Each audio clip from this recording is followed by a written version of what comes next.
Laidos pabaigos požymis tai yra Marius Šulcas su savo virtuviniais eksperimentais, o gal net ne eksperimentais, o patikrintais receptais. Ten ta virtuvė labai ypatinga, o Marius porą savaičių su mumis buvo netiesiogiai arba netgi iš vis nebuvo dėl to, kad matom Mariaus ranką, susilaužiai Mario berods, ar ne? Kaip tu dabar gaminsi? Labą dieną Lietuva, ir šiandien mes susitinkam vėl po traumos, kaip sakant, prasipjojo ranką, prasipjojo sausgysį, negalėjau judinti nykščio, įtvarą idėją, nieko tokio. Garbės žodis, ir šiandien padarysim lengvą, paprastą patiekalą, vadinasi salotos su jautina, atrodo skamba paprastai, bet yra tiesiog ką žinoti iš tikrųjų, kaip ir kiekvienam patiekalė, kad būtų greita, lengva ir skanu. Tai va, pirmiausia yra pas mane, kaip sakoma, keptuvė. Ugnis turi būti karšta, aliejus, užsidėsiu, truputį aliejus, po to įdėsim sviestą, bet aliejus turi pradėti trūkti, tai pabandysim tą pasiekti iki to laiko, kol pasidarysim žolę. Šiaip salotas yra geras patiekalas, nes tai yra senas mūsų europietiškas būdas valgyti, kaip sako žemaičiai, žolė ir mėsa. Tai va, pirmiausiai, žolė. Ką turi tuo metu? Viskas tinka. Šiaip su salotom turiu tam tikrų problemų, visi pradeda pavadinimais Cezario graikiškas. Man salotas yra salotas. Ką turi geriausio iš žalumos ir uždedi ant viršaus, ką turi geriausia iš mėsos ar ten žuvies ir taip toliau. Tai dabar yra žalios salotos, kaip aš jas darau. Parodysiu, darykit kaip mokat, kaip norit. Man tas, taip sakant, didelio skirtumo nepadaro. Kol puikais aliejus. Pirmiausia žolė ir aš šiandien naudosiu tik pomidorus ir po to rūkolos truputį. Ir aš darau jas sluoksniais. Tas yra labai svarbu, bet padedu pirmą sluoksnį ir po to darau, kaip sakoma, kur užpila, kas nukniaukė iš manęs užpila. Sūrį patarkuoju truputį. Čia yra parmežanas, kurį ir naudosim ir gerai tinka ant jautienos. Truputį sūrio, smulkiai tarkuotas šį kartą, truputį užpila. Užpilas yra labai paprastas dalykas. Viena dalis rūgšties. Žiūrėkit, kad užpilė. Jeigu salotų užpila, dar principas labai paprastas.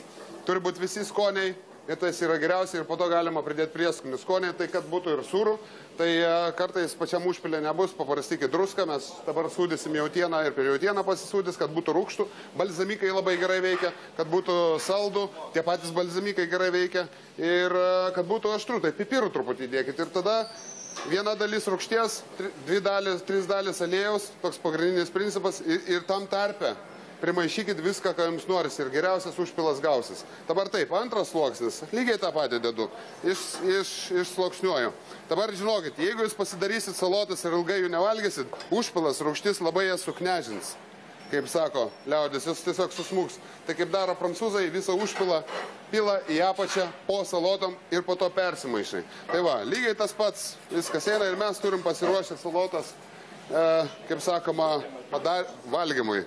Ką nors ant viršaus dabar reikia uždėti ir šiandien bus jautiena. Jautiena ganėtinai nebloga, antrekotinis steikas, prašom pažiūrėti, ir mes jį, suprantat, atsipjaunam gablą tokį puskepsnį.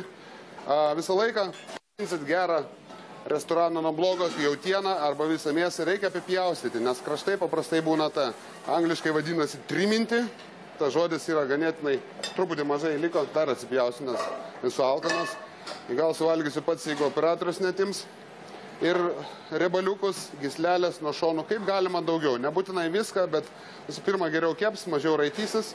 Trečias dalykas, kaip sakoma, taip sakant, palikit riebalus, riebalai turi skonio. Gyslos neturi jokio skonio. Man užteks tokių gabaliukų. Ir šitą... Dabar taip, rūksta aliejus, akivaizdžiai demonstruoja, jis rūksta. Ir svarbiausia yra nebijoti ir nesustabdyti viso proceso iki pat galo, kol baigta. Andriu, sviestą, pastumk man čia, žinau, kad dirbi sunkiai. Gali perduoti linkėjimus Jurbarkai, jeigu nori.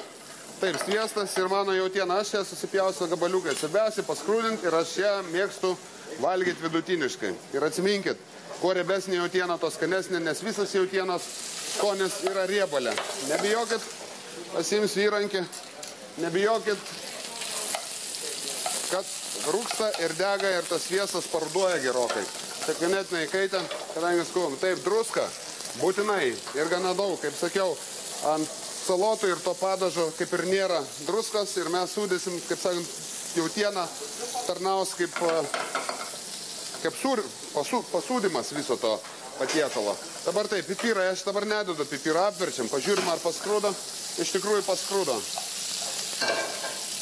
Va, matosi, nežinau kaip žiūrovams. Tai viskas.